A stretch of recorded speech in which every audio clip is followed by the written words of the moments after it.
So, sir, may I request you to give a little a few words initially, since you are here. No, actually, I have not seen the.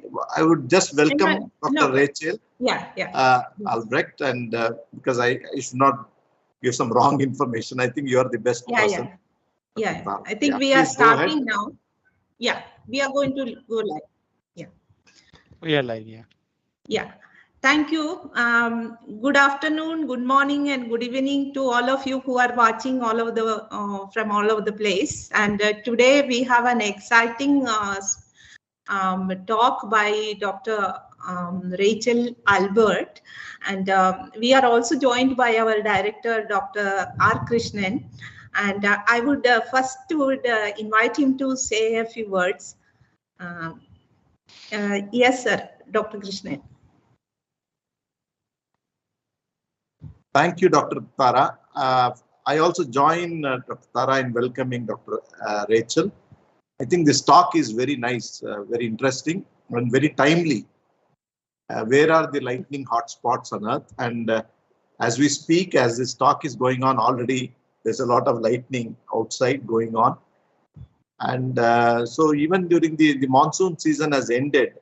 And right now we are witnessing a lot of lightning and thunderstorm activities. So this has become a big concern as well.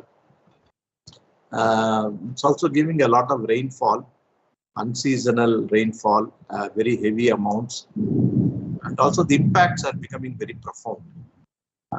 So I really look forward. There was a paper that came, somebody circulated, that thunderstorm has declined in some parts, and how activity has declined. But when they look at the reanalysis, it gives a different picture. If you look at the rawings on data, it gives a different picture. So there are a lot of uncertainties, regional variations. So I think this talk will be really enlightening, and we really look forward to your talk, Dr. Rachel. Yeah, thank you, Dr. Krishnan. And I would like to give a little introduction to Dr. Rachel Albrecht. Although she does not need a very great deal of introduction, she is a professor at the Department of Atmospheric Sciences at the University of Sao Paulo, Brazil, where she leads a group of graduate and undergraduate students in cloud physics and atmospheric electricity. Her research and teaching interests include the physics of lightning and precipitation and cloud aerosol precipitation interactions in deep convection, and remote sensing of precipitation and lightning to improve short-term forecasting of severe storms. She has participated in several field campaigns in Brazil as well as elsewhere. And to note a few, it is actually her accomplishments. She's a member of GEOS, our GLM Geostationary Mapper science team, and a co-chair of WMO Nowcasting and Mesoscale Research Working Group. And she's also a member of the International Commission on Clouds and Precipitation. And actually, I would, along with my colleagues and director, I would like to welcome her. As our environment is also welcoming her with a lot of lightning and thunderstorms around our city, Pune. So I would like to welcome her and to this lecture series. And also, I would like to request Mahin to read out her abstract of the talk. Thank you. Yeah, thank you. Let us welcome Professor Albrecht for today's talk. The abstract says the previous total lightning climatology studies, the TRIM lightning sensor, LIS. The observations are reported at coarse resolution and employed significant spatial and temporal smoothing to account for the sampling limitations of TRIM, tropical to subtropical, low Earth orbit coverage. So this analysis reports uses of 16 years reprocessed dataset to create a very high resolution, 0.1 degree climatology with no further spatial averaging. So this analysis reveals that Earth's principal lightning hotspot occurs over Lake Maracaibo in Venezuela, while the highest flash rate density hotspot previously found at lower 0.5 resolution degree sampling was not found in Congo Basin, Africa lake. And Lake Maracaibo patterns of convergent wind flow, mountain valley, lake, and sea breezes occurs over the warm lake waters nearly year round and contributes to nocturnal thunderstorm developments 297 days per year on average. These thunderstorms are very localized and their persistent development anchored in one location accounts for the high density place. Several other inland lakes with similar conditions, that is deep nocturnal conversion driven by locally forced convergent flow over a warm lake surface, are also revealed. Africa is the continent with most lightning hotspots, followed by Asia, then South America, North America, and Australia. A climatological map of the local hour of maximum flash rate density reveals that most oceanic total lightning maxima are revealed to nocturnal thunderstorms, while continental lightning tends to occur during the afternoon. Most of the principal continental maxima are located near major mountain ranges, revealing the importance of local topography in thunderstorm development are also revealed. The paper can be found in BAMS in a BAMS paper that is given in the abstract. Thank you. And I request Dr. Albrecht to start the talk. Thank you very much for the opportunity to talk in this lecture series. I have been following the series since last year, and it is always a lot of good work that you guys are presenting. So you guys are seeing my screen, right? Yes, you can see. Okay. So my presentation is about a paper we published in 2016 at the Bulletin of American Meteorological Society, where we pinpointed the places with most lightning in the world. It was published only in 2016, but the main finding, which is Lake Maracaibo as the lightning capital of the world, we released it previously on conference papers. And since then, several other authors using new satellite and cloud-to-ground lightning data have confirmed this finding as Lake Maracaibo as the place with most lightning in the world. This paper was highlighted at the cover of BAMS. You can see here on my first slide. And the cover actually has a picture of the day-night band image of views on the JPSS Suomi NPP satellite, where we can see an isolated thunderstorm over Lake Maracaibo during the night. And it was captured with a lightning strike recorded, which is this little light over the cloud. All the other lights you can see are city lights. So the motivation for this work is that the Earth lightning flash frequency has been the object of interest for many decades. The first estimate we had was 100 flashes per second, which was based on the number of flashes per storm and thunderstorm counts recorded by several surface weather stations. This is dated back to 2005.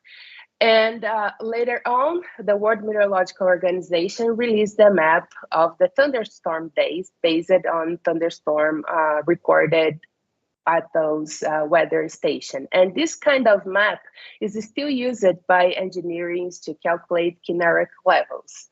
So the climatology of lightning is of very interest on several fields of the science.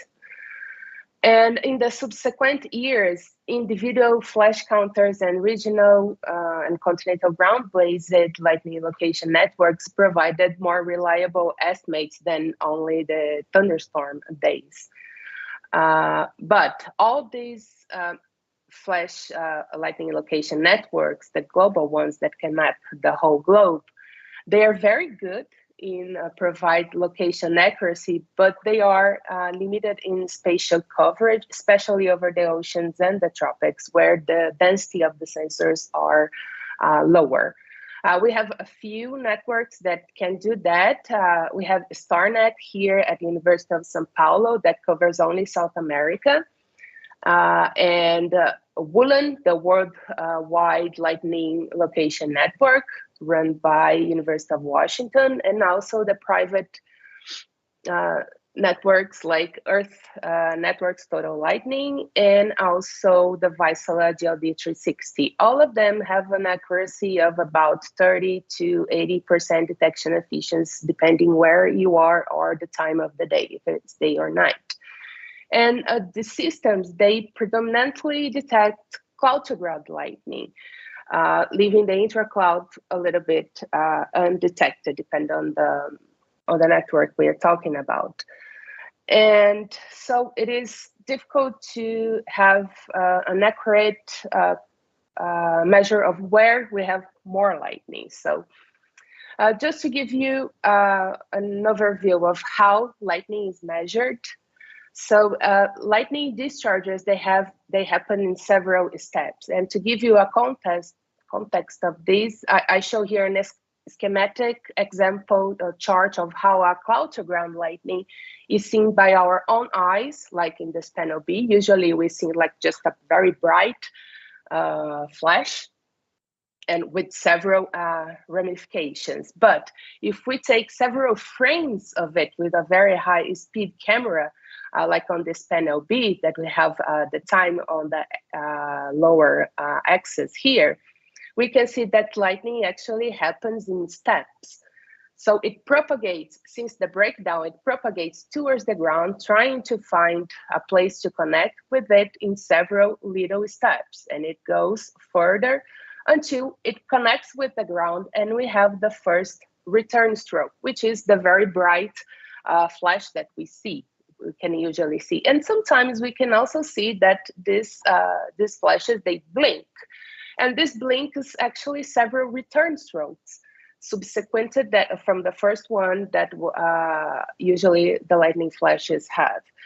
To give you an idea of this, I have here a video that shows that the lightning going on steps, trying to find a place to connect, and then it connects with the ground, and we have this very bright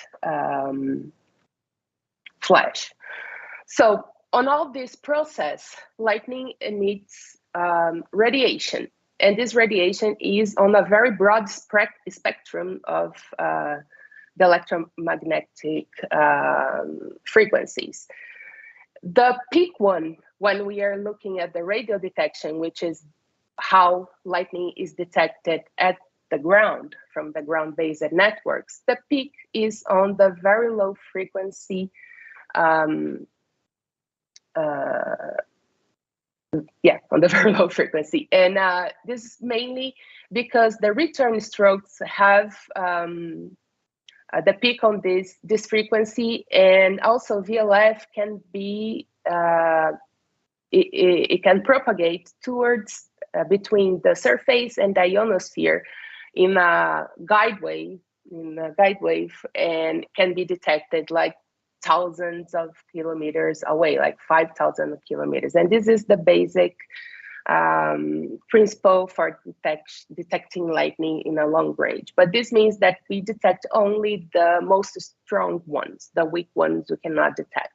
And then we have the local range, the lower range networks that use low frequency networks, and then we have more numbers of return strokes that we can detect. And then we have also the very high frequency networks. We can actually map the propagation of lightning while it is going towards the ground, meaning that it can also detect the stepped leader processes. And looking from space, we can see, right, lightning on the visual we can see lightning with our own eyes, and we can also see lightning from space. These are a few videos from the first recorded lightning from space seen from the NASA space shuttle. And so getting the principle that we can see lightning from space, it was not until the satellite area that we could consistently monitor total lightning. By total, I mean cloud to ground and intra-cloud lightning combined. And with the satellite, we can do this in a planetary scale. And the first lightning observations from space are dated from the 1960s, using both the optical and the radio frequencies on board of aircrafts and also military satellites. And more than a dozen spacecraft orbiting the Earth have flown with instruments that could record lightning signals for the past 45 years. Actually, it's more than 55 now. And generally, these instruments had low spatial resolution, low detection efficiency. Yes? No, please go ahead. I think it was disturbing. Okay, no problem. So they all had like low detection efficiency and were unable to provide precise measurements of lightning characteristics. And the main reason for that is that they were not specific designed for lightning observations. They were kind of side effects of observations from other missions. And seeing that it was possible to measure lightning from space, there were a few campaigns with aircrafts trying to see what was the best optical emission frequency to look at. And it was found that the 777.9 nanometers on the near infrared spectrum is the best optical emission of lightning. This is the neutron oxygen lightning. What happens is that when a lightning strikes, the air and all the molecules within that air in the lightning channel, they are dissolved briefly, and like oxygen, they're dissociated like very briefly, and in this dissociation there is emission of the several electromagnetic spectrum, and one of them is the optical in this very fine line. So we can then detect lightning on the top of the clouds. So measuring light from space, it is actually a CCD, coupled charged device with a narrow filter on 77.4 nanometer channel, very narrow. And we usually do this using taking frames at every 2 milliseconds. And then we can pinpoint like lightning pixels and group them on space and time.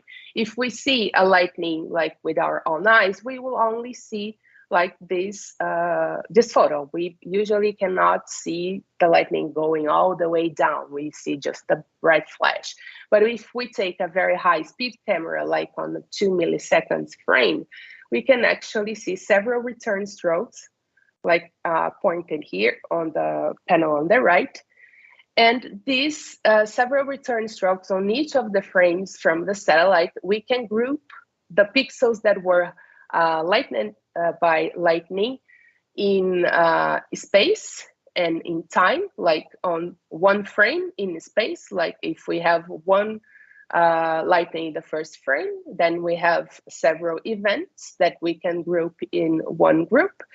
And if in the subsequent frames, we can see other events that are collocated in space with the events from the previous frames, then they are grouped in a new group and also assigned to the same flash. And this is how lightning is located on satellites. And then in 1995, NASA launched the first payload with a lightning sensor dedicated just to measure lightning. And this was OTD, the optical transient detector. The satellite orbited Earth on low orbit, inclination of 70 degrees. So it means that it measured lightning from more or less 70 degrees north to 70 degrees south on the equator. And with this data, we actually refined that first estimate of 100 flashes per second as the mean annual global flash rate to less than half of that, 44 flashes per second. And with a maximum of 55 flashes per second during boreal summer and a minimum of 35 during the austral summer. And with the success of this mission, a similar sensor was launched on the Tropical Rainfall Measuring Mission, which was LISS, Lightning Imaging Sensor, in 1997. And TRIM orbited the Earth also on a low Earth orbit of 35 degrees, meaning that we are only covering the tropics from 35 degrees north to 35 degrees south of latitude. And so it collected data until April 2015. So it offered the longest lightning data observation mission to the date over the whole globe. So if we compare the orbits from OTD, so we could see from OTD higher latitudes, and with TRIM only the tropics. But the tropics is where most of the lightning happens. So the first studies using those satellite data, they were the pioneers constructing like a comprehensive total lightning climatology, but they had not a very good resolution, 0.5. But with those, we could see that the greatest flash rates did indeed occur in the tropical region. We can see a lot of lightning over Africa, South America, and also here on maritime continent, India, and on the lower latitudes. And also using this first data set, it was they tried also to get the places with most lightning. And by that time, Kamembe in Rwanda was declared the lightning hotspot of the planet. So the objective of our paper on that was to use the leverage that by then we had more than 17 years of data, and not only 3 or 5. Actually, this the first map was built only with 3 years of data, and then it was updated later with 5 years, and then updated again, including LISS and OTD data together. But we could leverage that we had 17 years of data now, and we could create a very high resolution climatology, meaning that we could go lower than higher, than 0.5 degree resolution. So we did a climatology with 0.1 degree resolution with the objective to find where we have more lightning, find the hotspots of lightning on Earth.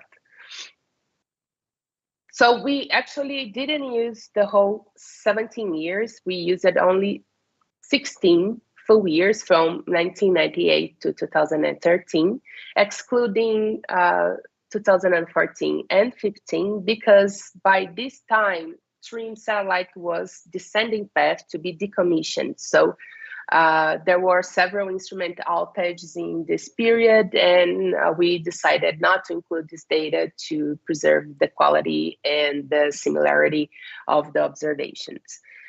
And similar to those other climatology studies, we did the full climatology doing a very simple method. We just sum up all the lightning flashes detected and divided to the total observation time of the instrument. And for that, instead of using the regular 0.5 view time, which is the observation in seconds that LIS point data gives us, we used the 1 second data to actually track the individual orbits and compute the view time in 0.1 degree resolution, in a higher resolution. Why do we need to do that? Because LIS doesn't see the whole globe the same amount of time because of its intrinsic low Earth orbit feature. And also there are, if there is a very high thunderstorm, it can fill up the buffer of the sensor and it stops like very briefly measuring, counting the lightning. So we need to actually know how much time it was looking at lightning instead of like considering the mean 92 seconds that it should be viewing if nothing wrong would happen. And we also corrected the LIS detection efficiency by LIS detection efficiency, which is variable during the day. It has a lower detection efficiency during the day because the 7.9 for nanometers is also a spectrum that the sun can emit on the top of the clouds and can be reflected. And so it diminishes the detection efficiency. And it is more or less 88% detection efficiency during the night. So we first summed up all the flash counts we had during the during these 16 years, and also corrected by the detection efficiency, and then summed up all the total observation time, and then multiplied by area to get flash per kilometer squared per year time. And here we can see that LIS doesn't measure the whole globe smoothly. We have lower detection efficiency like here in South America because of the South Atlantic anomaly, and also individual orbits, it can change. So we take this map and this other and just divide one by the other, and we have the flash by kilometer squared per year. And with this, we can see where most lightning is occurring. Before I go to the hotspots, here is just the climatology I showed.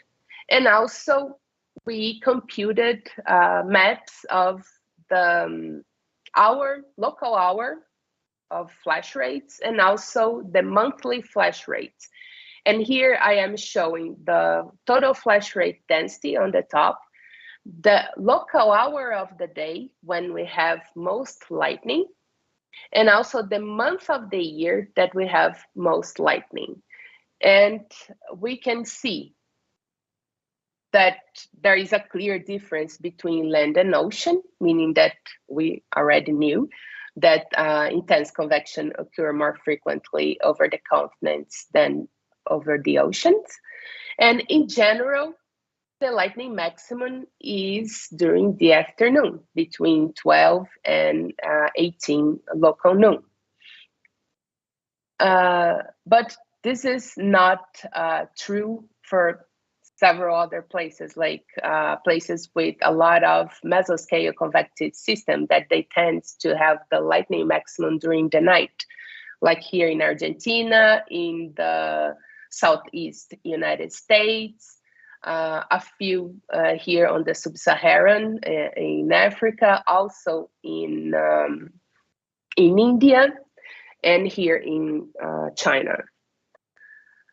And looking at the month of the year with most lightning, we can see like the migration of lightning from the boreal summer to the austral summer, and other places with most lightning in spring, like here in the Amazon, and also a few places in India too. Getting a close look on a few features that we can pinpoint with this high resolution climatology, we can see afternoon peak over the continent, and here on the reddish colors, and also most lightning occurs over the night on the oceans. Here is like Florida and Cuba. We can see this feature very nicely. And we can also see these like in Sumatra Islands, where we can see a lot of nocturnal lightning on the Strait of Malacca here. Other places we can see a lot. This is actually this Strait of Malacca, and we can see here on the left daytime flash rate density, and nighttime on the other panel flash rate density. So we can see a lot of lightning during the night over the oceans, while during the day the lightning is within the continent. And this is because during the day we have and during the night opposite sea breezes. Like during the day we have a lot of convergence from the sea breezes from the ocean towards the continent here, and then the convergence builds up thunderstorms over the continent. And during the night we have the breeze coming from the continents towards the ocean. But we also have another island here, not island, the peninsula, and we also have winds coming from the peninsula towards the ocean. So we have a convergence over warm waters, ocean water here on Strait of Malacca, building up nocturnal thunderstorms. And the places with mesoscale convective system regions, we see that they have most lightning during spring, and also a few over summer, like here in Southeast United States, in China, and also here in Argentina and Paraguay and South Brazil. And they occur mostly during the night because they, the mesoscale convective systems, they can start in late afternoon, and they grew up upscale over the night and have the maximum lightning flash rate accounted for over the night. And we can also see very places with a lot of very high flash rate densities that occur over complex terrain areas. We can clearly see the Andes Mountains with very low flash rate density on the peak of Andes Mountains here. Like here is on northern part, and here's on the central Andes. We can see lower flash rates, and we can see very high flash rates within the mountains, which are actually the valley breezes during the night again, when we have lower the convergence of the breeze over the valleys. We can also see Caramu Mountains with a lot of lightning, and Sierra Madre in Mexico, Mituba Mountains here in Congo. And we can also see a lot of lightning on the slopes of Himalayas and the Kashi Mountains in India and all the surrounding countries. So now to pinpoint where we have more lightning, how we did that. So we took this climatology on a very high resolution, which is 0.1 degree for the satellite. So we took the individual grid 0.1 degree boxes, and we ranked all of these grid boxes from the highest to the lowest. But if we take account like the special variability, there's not much variability when we have a lot of lightning on the same place. So to minimize an excessive number of identical places with of the ranking, we took the first one and then the highest one, and then we counted like here, and then we took like 100 kilometers around it, and we couldn't have any other hotspot in 100 kilometers from this first one. So we excluded all these ones, and then we took the next one, and so on. And the name that we gave for this place is based on the geographical database GeoNames, which has the populated places with more than 1,000 inhabitants. So when you see that name on that table, is not actually the place where that grid box is. It is the name of the most populated place nearby that place. So there is a tricky there if you take the whole 500 that we pinpointed. So then we have a table that you can find on the supplemental material of that paper with the first 500 hotspots that we identified. So there is the flash rate density of the grid box, then the actual latitude and longitude of that grid box, then that name that we took from the nearest populated place. Like here, the first one is Lake Maracaibo, but the most populated place is Lagunitas. There's no one living inside the lake.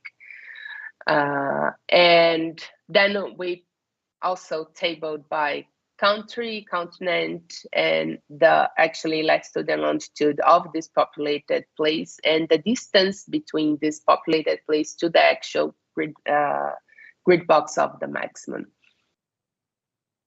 When we take a look of all the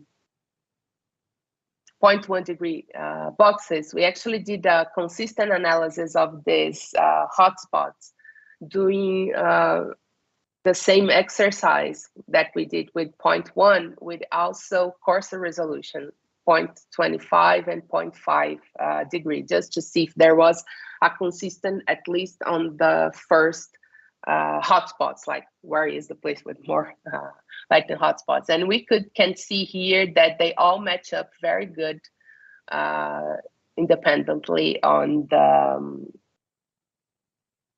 the resolution we were talking about. And looking at the continents, we can see that the continent with most hotspots is Africa, as we have a lot of places with very high flash rate density here in Africa. So out of the 500, 283 hotspots are in Africa. And then the second one is Asia with 87, followed by Latin America, or South America actually, 67. And then North America with 53, and Oceania with only 10.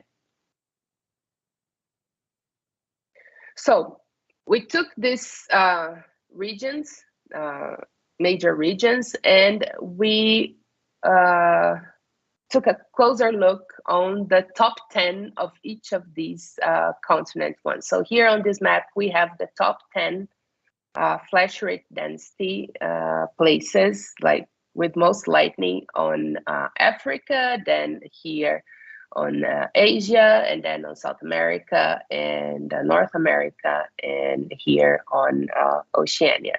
So the place, we can see that most of the places with a lot of lightning in Africa, they are around Mituba Mountains and then Karamun Mountains. Here on Asia, it is near the Himalayas, and then on the Strait of Malacca.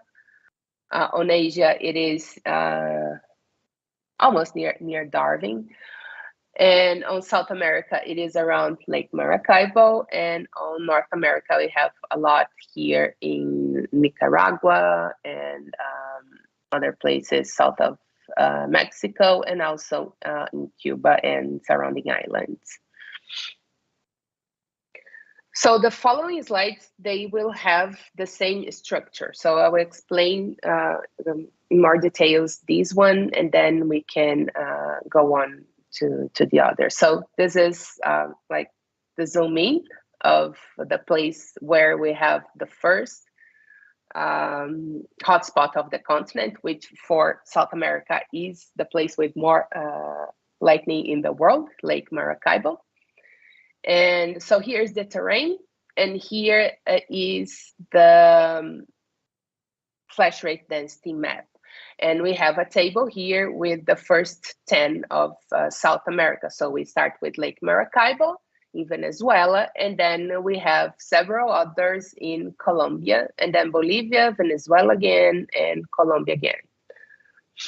All those places pointed here. And then we have the hourly flash rate density of all these 10 hotspots, and then the daily flash rate density of all these 10 hotspots. So to show the diurnal cycle and the annual cycle of the lightning on those places. So Lake Maracaibo has more lightning during the night, not during the day. And it is a place with water, not over the land. But anyways, it is also a feature of convergence breeze over this lake that we'll talk a little bit in detail following on. And Lake Maracaibo has more than 297 days with lightning, with a peak between September and October. So from September to October, we can see lightning every day, Lake Maracaibo. So it's actually not, it is not that they have the most powerful thunderstorms on Earth. No, it is that they have thunderstorm on the same place almost every day of the year. That's how they are the place with most lightning in the world.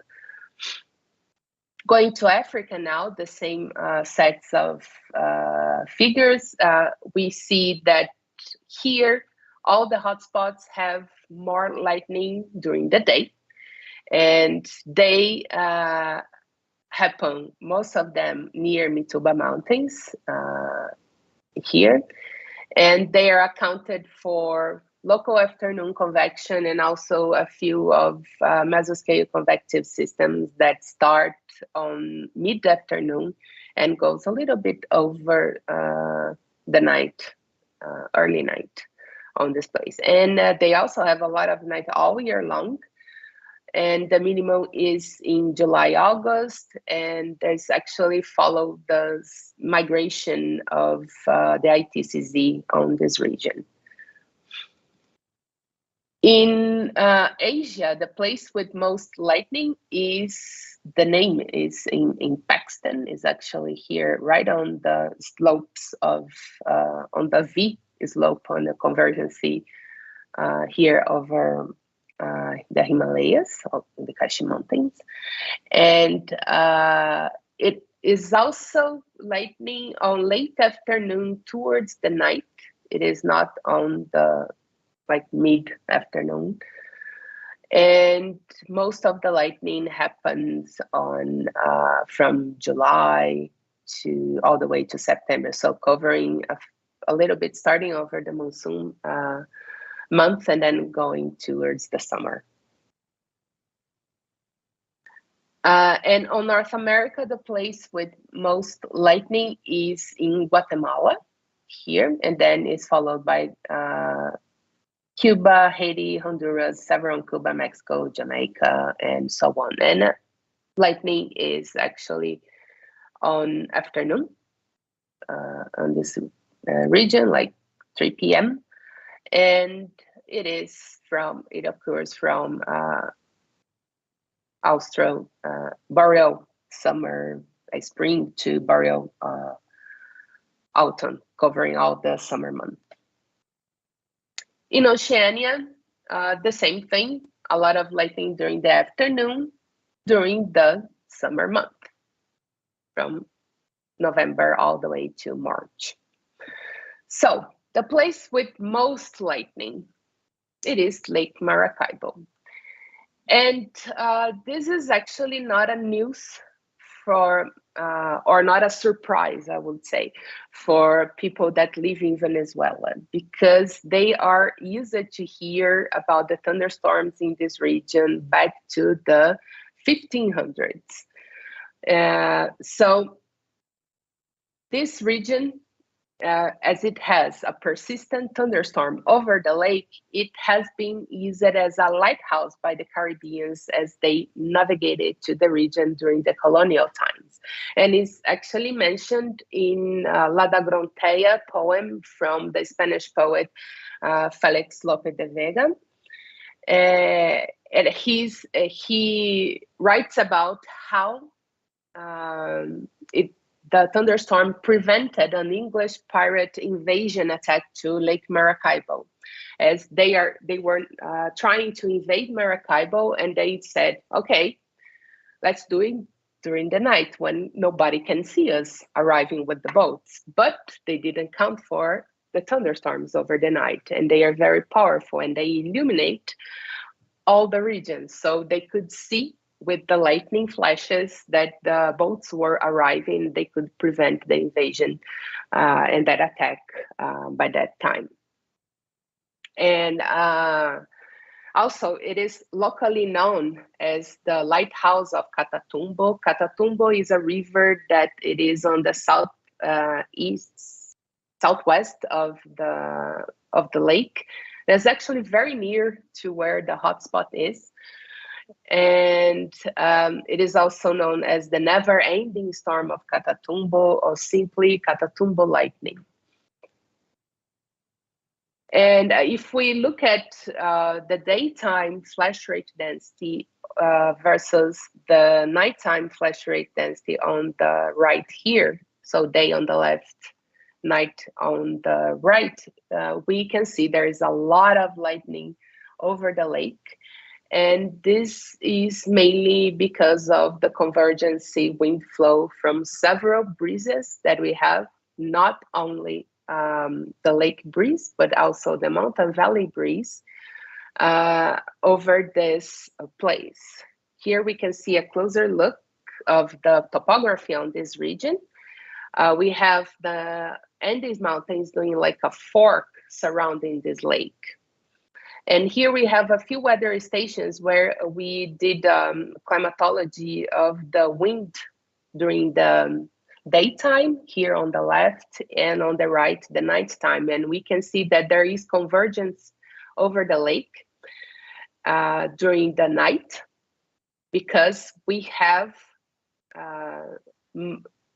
the breeze coming from the land towards the lake from all the sides converging here, and also breeze from the valley, from the mountains towards the valley, also converging over the lake. And this lake is very warm.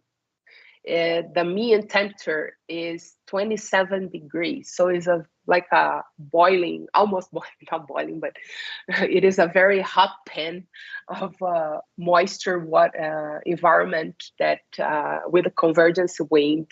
So it's the perfect place to have thunderstorms almost every day of the year. But there's also an influence of the Caribbean low-level jet. And this more or less modulates the annual cycle with a minimum during January and February. There's virtually no lightning on the lake. So, and we can also see other places, other lakes over the tropics with the same features. One of them is Lake Victoria, which caught a lot of attention recently with other field campaigns that took place on this region, and try to understand how thunderstorms are developed on this lake and how to do early warning and nowcasting systems for this region.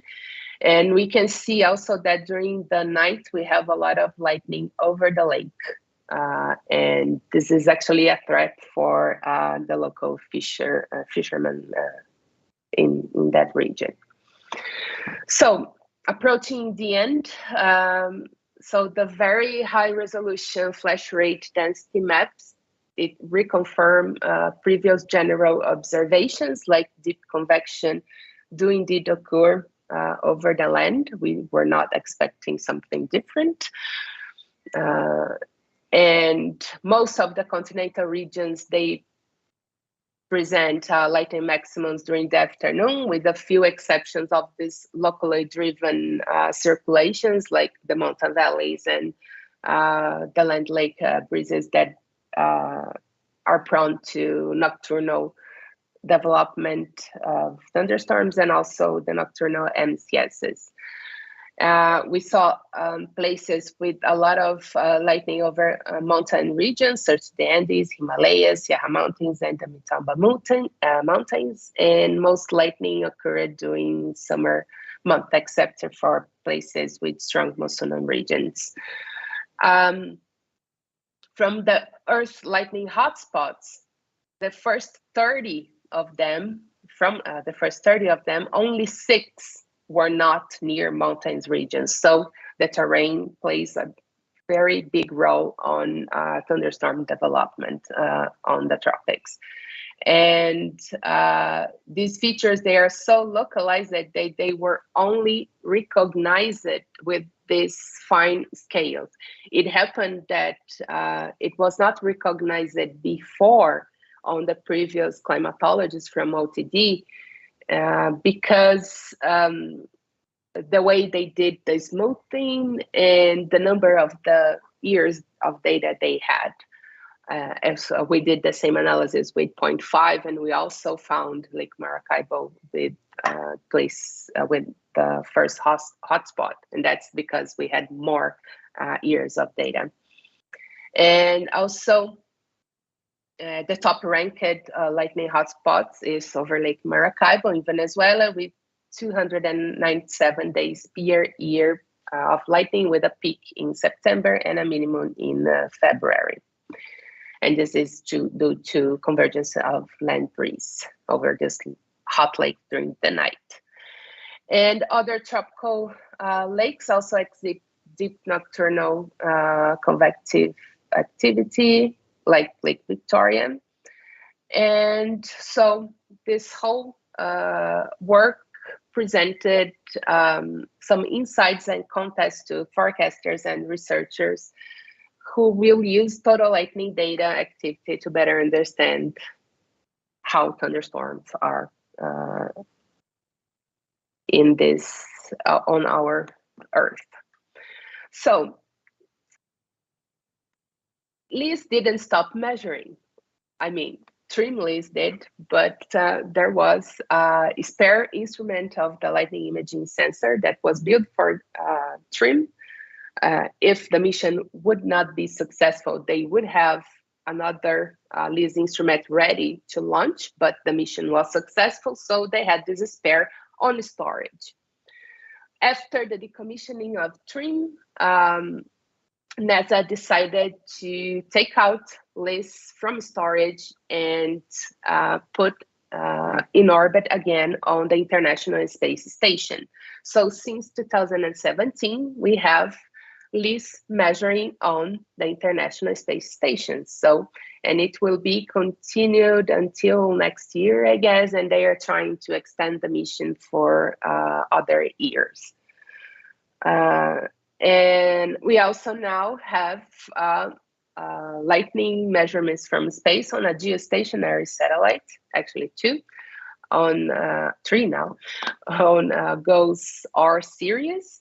We have the geostationary lightning mapper. We have now on GOES 16 that covers the Americas, GOES 17 that covers Pacific Ocean, and GOES 18 that is going to be replacing soon GOES 17, and GOES 19 will be launched, I guess, next year or so, soon. About data availability of our very high resolution climatology. So the description of how we built this data set is on that paper that I started on the cover. But the data itself, you can download on the Global Hydrology Resource Center from NASA. You can go on this website and just look for LIS Very High Resolution Full Climatology, the acronym VHRFC, or just take the DOI and look for it here. And if you go on this and look for the Very High Resolution Fluid Climatology, you will find a website where you can navigate this climatology on Earth, powered by Cesium. And so here I took snapshots like how century over you guys in India. And so you can navigate, and you can see actually here the annual mean, and then you can also see the day by day, also the monthly, the hourly, and also the seasonal. And you can zoom in, like I did here, showing all the detailed features over India. So there's a lot of lightning, as I said, of near the Himalayas, and then also on southern India, and on southern here that I didn't go all in details, but you guys live there, and there was a lot of thunder on the background. You know that there's a lot of lightning over there, and the places that this climatology pointed as with more lightning are, I don't know if you can see here, but there's lightning flashes all around here, the mountains, and also on South India. What else? So you can actually download the data, okay, and not only the figures, and you can download the figures here. So we have the full climatology, the seasonal climatology. We have by our local hour of the day, and also the annual climatology. Here is a map that's saying all the days, but you can also get by one day of the year, and also the monthly climatology, and that's it. Thank you very much. Thank you very much, Rachel, for this wonderful talk. And maybe let us see if Dr. Krishnan would like to say something. Yeah, thank you very much, Dr. Rachel. I really enjoyed this talk. Excellent. So I was just thinking how this the lake where you showed in Venezuela, Colombia, that is the #1 hotspot, right? Yes. And so if we have some regional models, like a regional model set up over that lake area, very high resolution. So you think they can, how good are they in capturing this lightning?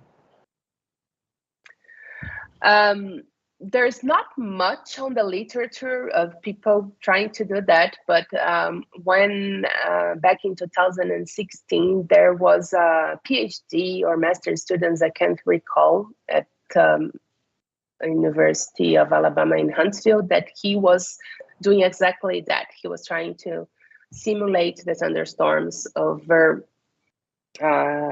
this lake, and he could get the same features like nocturnal thunderstorms over this lake region due to convergence of breezes and the main features of the convection. The simulation of the lightning itself then is another story. Then you need other types of models, and he wasn't doing that specifically. He was just simulating the convection itself. Yeah, but even if they can get the diurnal cycle of convection to some extent, I think that's that will be an important result. Yeah, the diurnal cycle, and also even the seasonal cycle. He could get it from the models. Very, very impressive. And also this Africa you showed, or Rwanda. So that's also a place where there's a lot of lightning activity. So is that number 2 position or? Yes, in the end is number 2. I don't know if you can still see my slides, but yes. Here on this table we have the ranking. So if we go like here on South America, the first one is in Venezuela, Lake Maracaibo, and then the second one is in Congo. Here's the table with the first ones. So see, it's Venezuela, then Congo, then Colombia, Venezuela, and then here you guys go on the 6th position on Pakistan, near on the slope of the Himalayas, and then comes again on the 13th position. So it's generally, I think the southern hemisphere seems to be more dominated by lightning compared to the northern. Is that right? Northern hemisphere, is that right? It is more or less. If you take all the places from Africa, they are actually on the northern hemisphere, not on the like here. It's more on the northern hemisphere. But if you count for lightning, some at all, the country with most lightning is Brazil, because of the area. It's huge in tropical regions. So but then like Congo, it is 3 times there. It has 3 times less an area than Brazil, and it comes on second. So if this lake area of the lakes are going to change, let's say, so you think it's going to impact the lightning?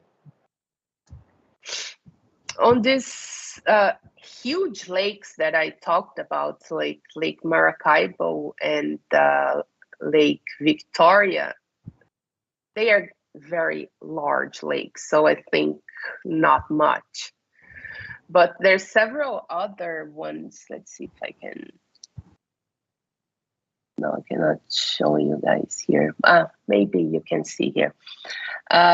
There's other lakes in Africa. They are smaller, like forgot the name.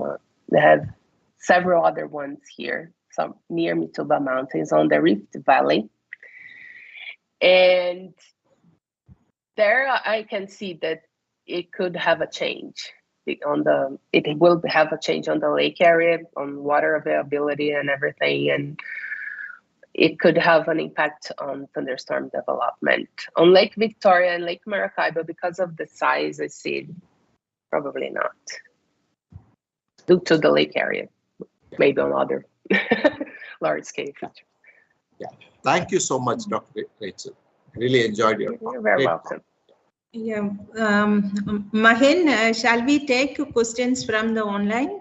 Then we can have questions from others. We have several questions. You are not audible, Mahin. I'm not audible. Hello?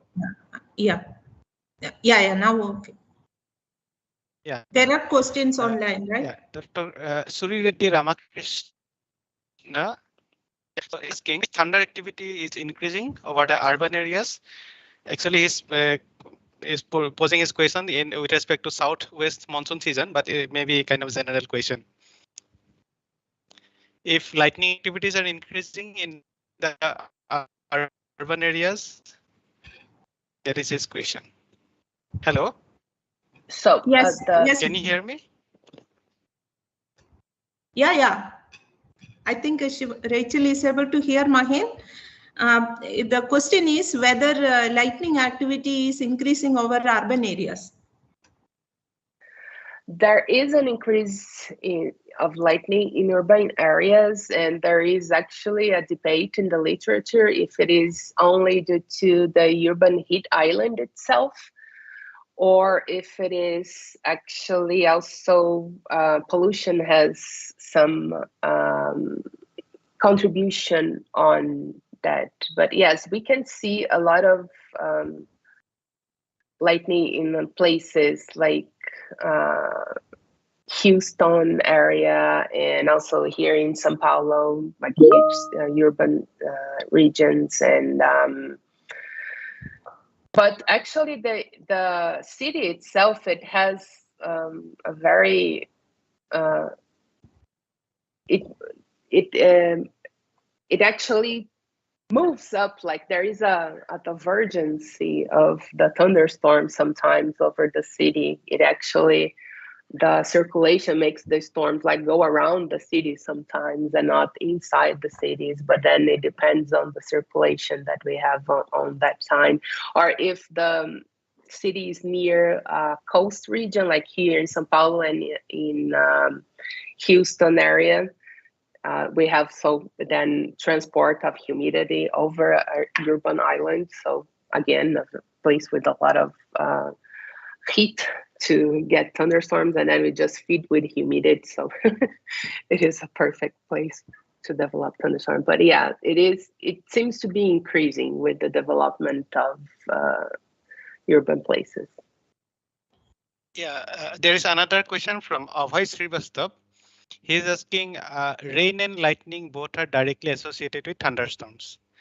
As the highest rainfall recorded over Cherrapunji, I think you know about Cherrapunji. It is located in the Northeast India, the highest rainfall occurred place. So what could be the possible reason for the lightning hotspot is on 31st place? Is where? Sorry? 31st place. Yeah, Cherrapunji. Oh, rain and lightning, they seem to be well correlated, but it's not.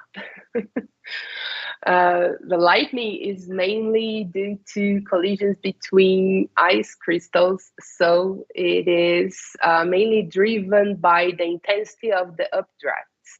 So the intensity of the updrafts is actually what is driving the lightning activity inside the thunderstorms, while rainfall is other aspects. So if we correlate like a map of rainfall with a map of lightning, some places matches and then some places they don't match. Like there is a lot of rainfall in the Amazon, but not, there is a lightning, but not too much lightning in the Amazon. And all of those are driven by the regional type of convection. We have like monsoonal regions, like there in India. What I can try to guess is that what is happening. It is a monsoonal region with a lot of rainfall that is not actually associated with the storms with a lot of lightning activity. As well as like in Argentina, it is the place where Trim got the place with a lot of lightning, the thunderstorm with most lightning activity, and there's not much rainfall there. So that's there are differences. Yeah, I think one of the questions is relating to that. Maybe Anupam's question.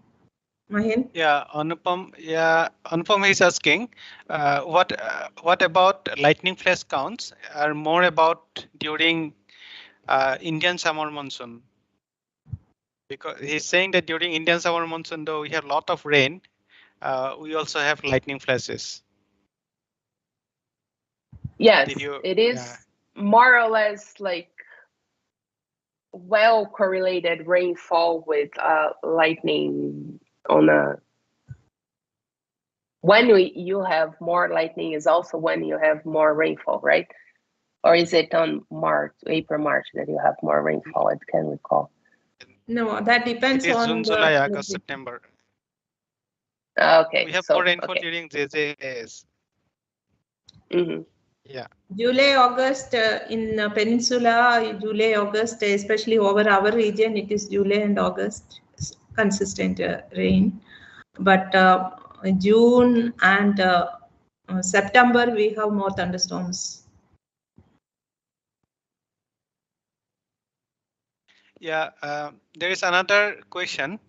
Samir Fakrel, he's asking, what about cloud to ground and intercloud lightning over global hotspot regions? Did you segregate them? What he's asking. No, we cannot differentiate intracloud from cloud to ground using satellite data. We only see the top of the cloud, so we only see the optical emissions, and we don't know if it was intracloud or cloud to ground.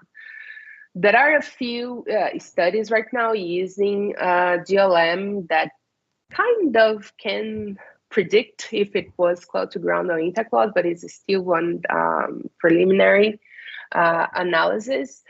But if you take the other climatologies that we see around, like from the ground-based networks using like StarNet or GLD360, the place that they name with most lightning is Lake Maracaibo. And also other satellite climatologies using GO16, GLM, and also other metrics of lightning as flash extent density using both LIS and the GLM, they all point Lake Maracaibo as the place with most lightning. Yeah, thank you. There are two questions on detection efficiency of the sensors. On Pam Hazara, he's asking what is the efficiency of in situ lightning sensor data? And secondly, Ahoy Srivastav is asking, is it possible as the detection efficiency of LIS at night higher than the day and more lightning over lake together make them hotspot? Or detection efficiency of LIS doesn't play any role for this analysis? So in situ lightning data, we don't have. They are all remote sensing, either with the radio frequencies or with satellite. So the detection efficiency of the ground-based depends on the network and the region. They are very good. They can go up to 95% of the lightning data. And regarding on the detection efficiency of the optical sensors, yes, they are higher during the night. But to do we know the difference of the detection efficiency from the day towards the night. So during the day, it is more or less around 60%, and 60-something percent, and during the night, 88% for LIS. And we did correct for that when we were doing the flash counts.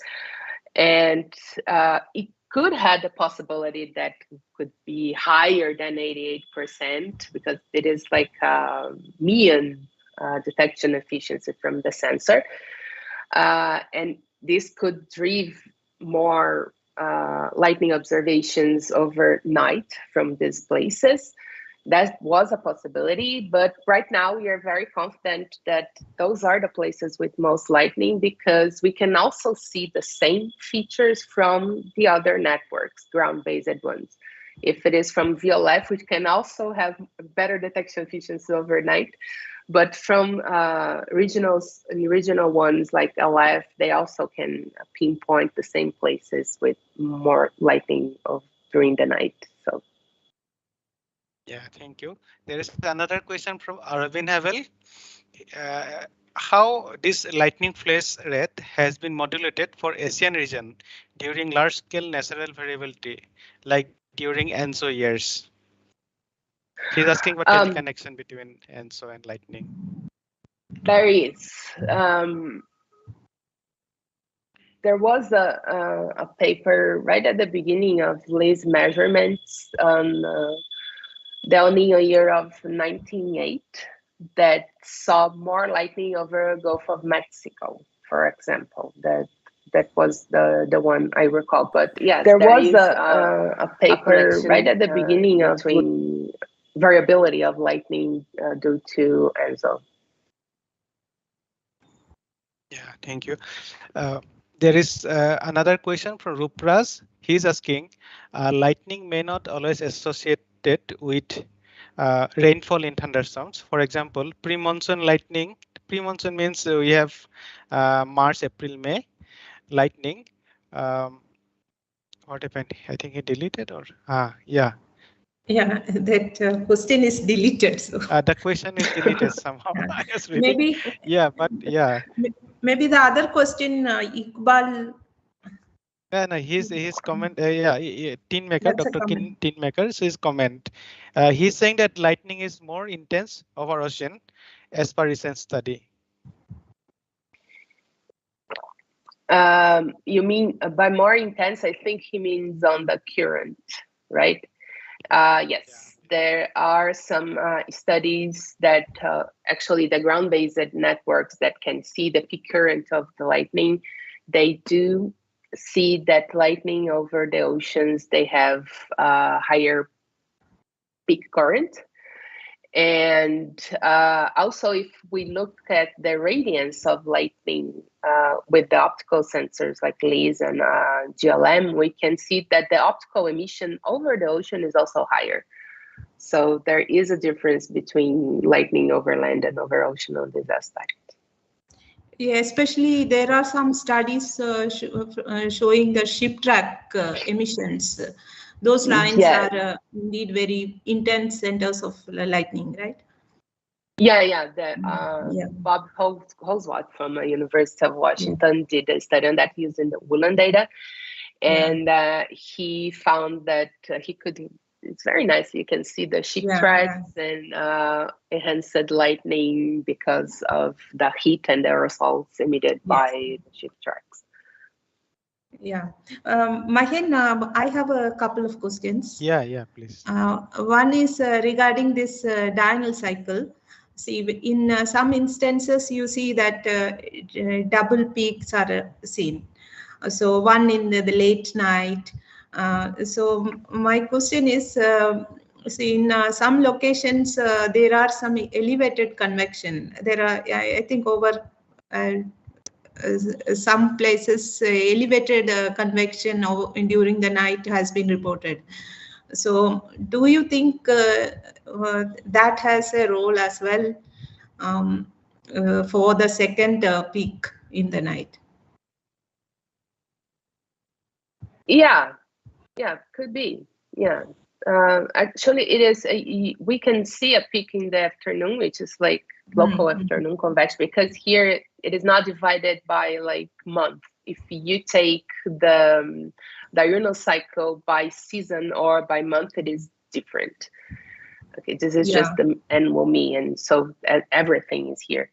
And like for the first place here, we can see that there is a afternoon convection, but then we have the nocturnal due to the topography, orography in the end. So it's kind of a mesh of everything here. Yeah, the organization of convection may also be playing a role there, right? So yes. Yep, and another thing I noticed was in most of the places, the peaks are observed near to the high terrain, but not at the high terrain, right? So yes. Yeah, that is quite an interesting feature. And where did you do any kind of analysis, thermodynamic analysis over those regions, whether it is it's co-occurring with the high static energy or? I haven't, but there's a lot of from India, I guess, a lot of work from India that do that, and they see a connection from over these locations, these the hotspots that you mentioned. I don't know whether there is any study. No, I didn't see exactly for the hotspots. I saw like for the whole country. Yeah, no, that's right. That's a good topic. Yeah. Someone can take it up, and also about the intensity. This one is the count, and then the other one is the intensity of lightning. Maybe now more observations are available, or people can look at the intensity of lightning. Yeah. Yeah, I think Mahin, I think now a lot of questions were there. Maybe if you have. Yeah, I have one question. Very nice talk and very informative. There are more questions online, Mahin. Yeah, I will put them. Yeah. So, did you consider the role of type of aerosol? Say, for example, if there are any dust, I mean, contribution of dust aerosols over that lake, Maracaibo, or I mean, any role of type of aerosols or due to for the high density of flash rates? No, I haven't considered that, mainly because of the strong thermodynamical features of the local circulation itself. And it's pretty consistent on all the climatology that the local features are playing a role. But that doesn't exclude that maybe aerosols can play some role there. For instance, like you said, in Lake Maracaibo, there is advection of dust from Africa on that region. So yeah, it can be something playing there, but I haven't looked at. Yeah, thank you. There is another question from Dr. MG.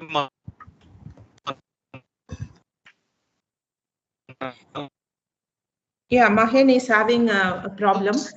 I can read out that do we have sufficient evidence of a possible increase in lightning or lightning urban heat island?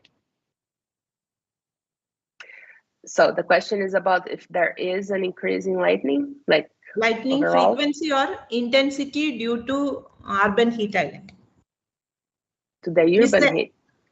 Yeah, urban heat island. Yeah, there is, but then again, it is mixed with the aerosol, probably. It is very difficult to separate those on urban areas. But we see like increased downwind of the urban regions. We see an increase of thunderstorm, lightning, rainfall, and everything. And yeah, then other question from that Rupraj is back. He's commenting. He's saying that I think lightning may not always associate with rainfall in thunderstorms. For example, during pre-monsoon, that is March, April, May, lightning is more but less rain compared to monsoon. What he's saying, yeah. Yes.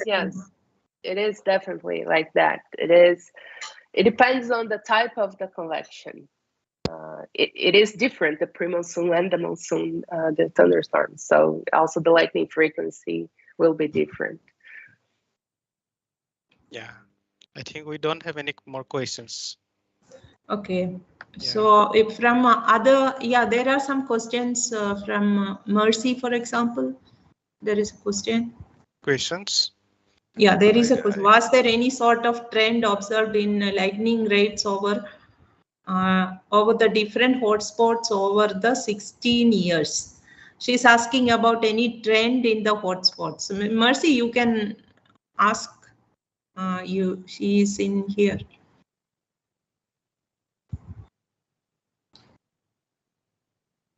She's asking about the trends in the hotspots.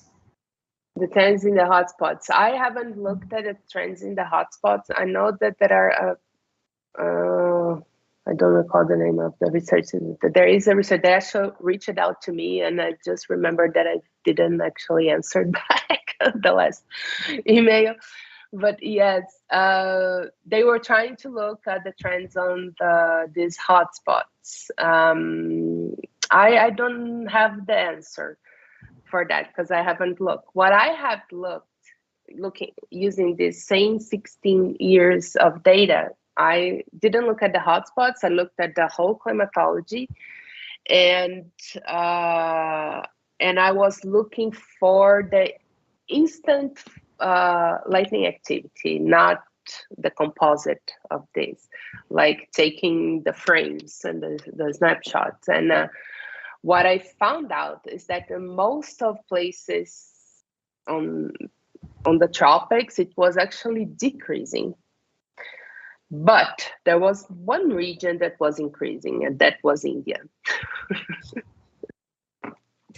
Why? I don't know, because I didn't go further. Okay. Okay. Yeah, there you are giving some encouragement for students to look further for more signature. Yeah, that will be very nice. So there are still many things to explore with this data. Yeah. Oh yes. So yeah, Mahen, are there anything else? Yeah, or no anybody from this panel wants to ask anything? Anybody here? Anything further? If not, we would want to thank Rachel profusely, and I want to see, we had a good interaction also with her. This is very unique, and also this was the first talk from Brazil and South America. We are very proud to have you, and thank you so much, and we hope to hear from you more maybe in the future. And on behalf of everybody, we want to thank you, Mahen, so we will now, maybe we will stop now. Yeah, it was my pleasure. Yeah, and the talk will be available online for everybody to view. So we are having a repository of all the talks, so that will be there. And thank you so much.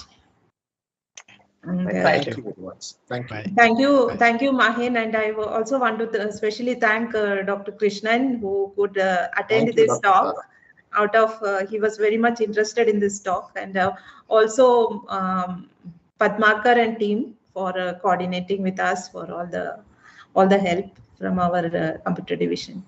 And thanks to everyone who have asked questions and made it more interesting. Thank you.